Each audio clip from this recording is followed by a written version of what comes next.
Assalamualaikum warahmatullahi wabarakatuh. Kami berdua di sini ingin mempresentasikan hasil pembelajaran kami selama kurang lebih 3 pekan di Al-Qudwah Islamic Boarding School ini. Yang pertama kami berdua akan membacakan ta'awuz dan basmalah dengan gerakan tangan dan artinya. A'udzu billahi minasyaitonir rajim. Bismillahirrahmanirrahim. A'udzu, aku berlindung, billahi kepada Allah, minasyaitoni dari godaan setan, ar-rajim yang terkutuk. Bismillahi dengan menyebut nama Allah, ar-Rahmani yang maha pengasih, ar-Rahim maha penyayang. Jadi yang dimaksud Ar-Rahman yaitu cinta Allah untuk semua makhluknya. Sedangkan yang dimaksud Ar-Rahim yaitu kasih sayang dan cinta Allah untuk semua hamba-hambanya yang beriman. Dan kami akan mempraktekkan hiwar. Assalamualaikum. Waalaikumsalam. Mas Muki. Ismi Anisa wa anti Mas Muki. Ismi Farha. Min aina anti? Ana min Cikarang. Wa min aina anti? Ana min Jakarta. Aina anti? Ana fil masjid wa kunti? Ana fil masjid kadzalik. Madza sholaiti? Sholaitu zuhri. Man sholah biki? Sholat bil Ustaz Yusuf. Madza taf'alina ba'da sholah? Iqra'atul Quran. Madza darasti? Darastu tafsir. Kaifa asbahtu? Asbahtu wa asbahal mulku lillah. Wa anti kaifa asbahti? Asbahtu wa asbahal mulku lillah kadzalik.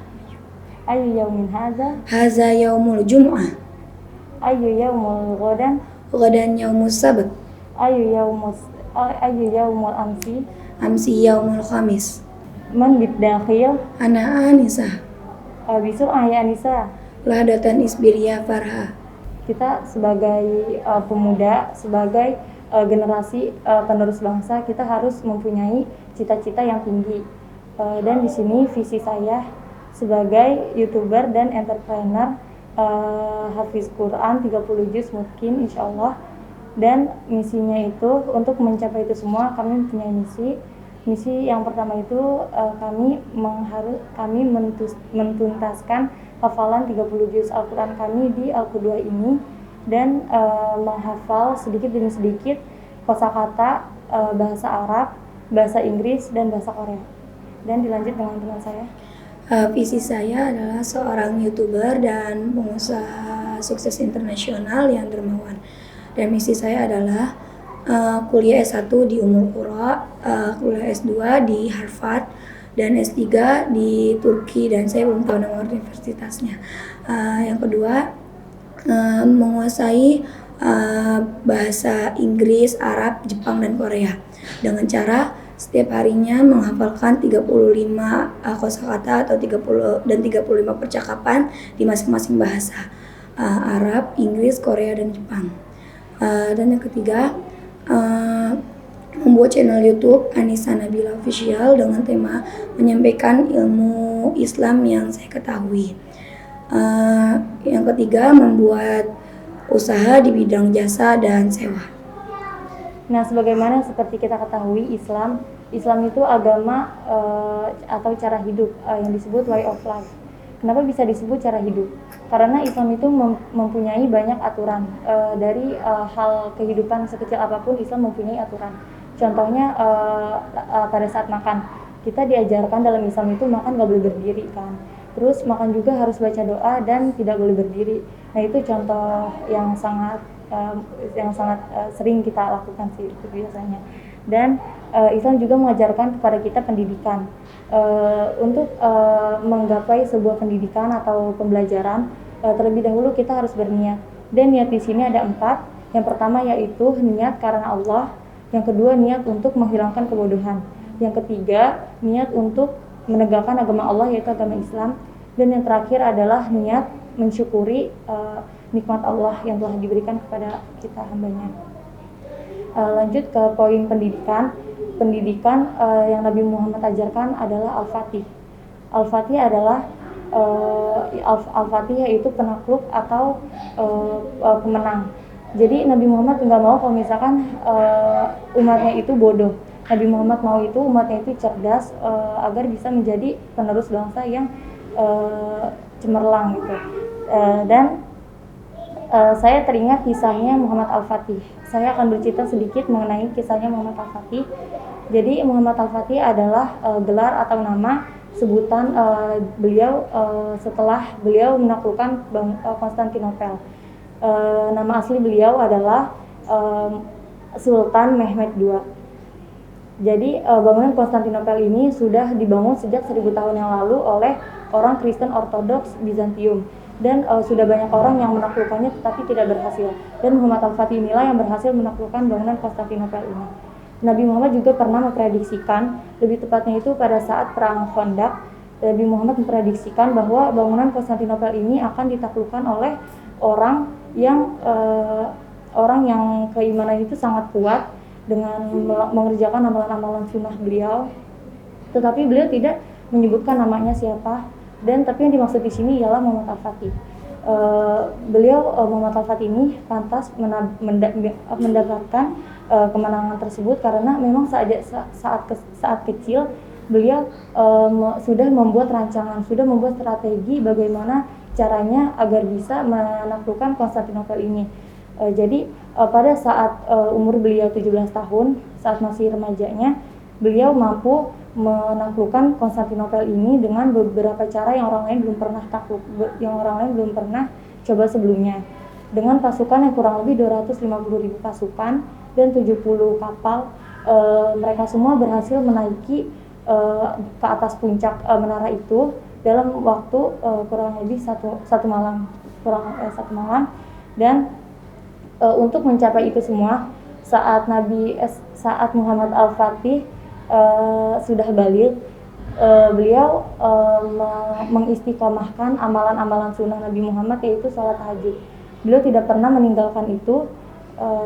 Jadi kita sebagai penerus harus bisa mencontohkan seperti Muhammad Al-Fatih ini. Dan hikmah dari kisah ini adalah kesatria sang pemberani. Jadi jika kita ingin sukses, ingin bisa, kita harus berani, kita jangan malu, kita jangan takut. Itu kuncinya. Dan yang kedua yaitu istiqomah. Istiqomah dalam menjalankan hal kebajikan. Hal kebajikan sekecil apapun, dan mungkin saja hal kecil itu akan membawa kita ke surga nanti gitu. Dan yang ketiga yaitu yakin. Yakin kalau kita itu bisa, karena dengan keyakinan itu kita juga akan semangat gitu kan. Kurang lebih seperti itu. Dan dilanjut teman-teman saya. Dan saya akan menyampaikan tausiah paginya dengan judul kecerdasan. Kecerdasan itu adalah kebisaan dan kemampuan. Contohnya, kalian itu bisa menggambar animasi atau kalian menulis kaligrafi, itu sama aja kan dengan kebisaan. Nah, kebisaan itu adalah kecerdasan yang ada di dalam tubuh kita. Yang kedua adalah target belajar. Target belajar itu adalah bisa memahami dan bisa memahamkan. Contohnya, kalian tuh di sekolah tuh guru kalian tuh menerangkan banyak ilmu. Nah, pas guru kalian menerangkan banyak ilmu tuh, kalian tuh jangan tidur, jangan malas-malasan, dan jangan ngobrol sama teman kalian.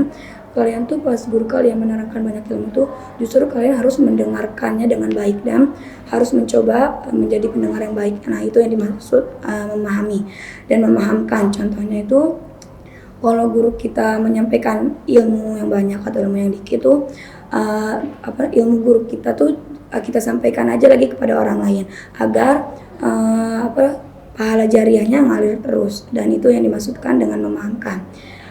Yang ketiga itu adalah guru itu ibarat dokter, bisa menyembuhkan masalah dan obat buat keyakinan. Contohnya, kalian itu di sekolah tuh lagi frustasi banget, gara-gara kalian tuh nilainya lagi menurun banget ataupun gara-gara yang lain. Nah, dengan kefrustasian kalian itu, kalian cerita aja ke guru kalian. Pasti guru kalian bisa memberi motivasi agar kalian bisa semangat lagi dan bangkit lagi untuk belajarnya. Dan yang keempat itu, yang terakhir adalah tanpa ilmu ibarat berjalan di kegelapan dan tanpa cahaya. Contohnya, cita-cita saya tuh pengen menjadi dokter. Nah, tapi tuh saya cuma ngomong dong di mulut cita-cita saya ingin menjadi dokter.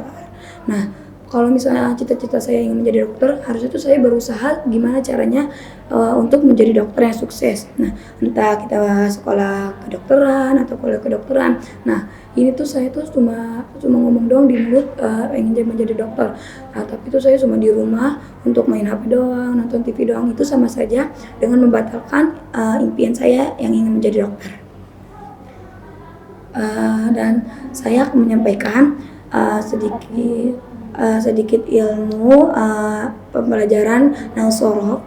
Nausorof itu kayak bahasa Arab gitu, dan saya akan menyampaikan nausorofnya itu dengan Arab, gerakan dan artinya.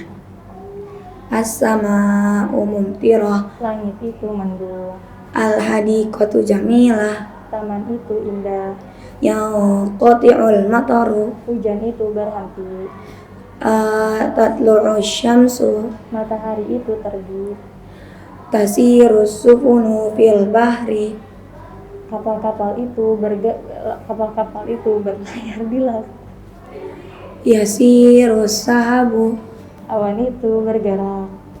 Ilmu yang bermanfaat adalah jika orang yang berilmu itu selalu ingin mendapatkan ilmu, dan tanda orang yang berilmu menghormati ilmu yaitu dengan cara dia menghormati gurunya. Dan kehidupan itu bukan di atas kertas, namun kehidupan yang sebenarnya adalah yang sedang kami jalani. Dan 3 kata pangkas yaitu berani hidup takut mati jangan hidup, takut hidup mati saja. Sekian dari kami berdua, kurang lebih mohon maaf karena kekurangan datangnya dari saya dan kelebihan datangnya dari Allah. Oh ya teman-teman, jangan lupa kalian subscribe, like, and comment. Dan terima kasih untuk kalian yang sudah menonton video kami berdua hari ini. Wassalamualaikum warahmatullahi wabarakatuh.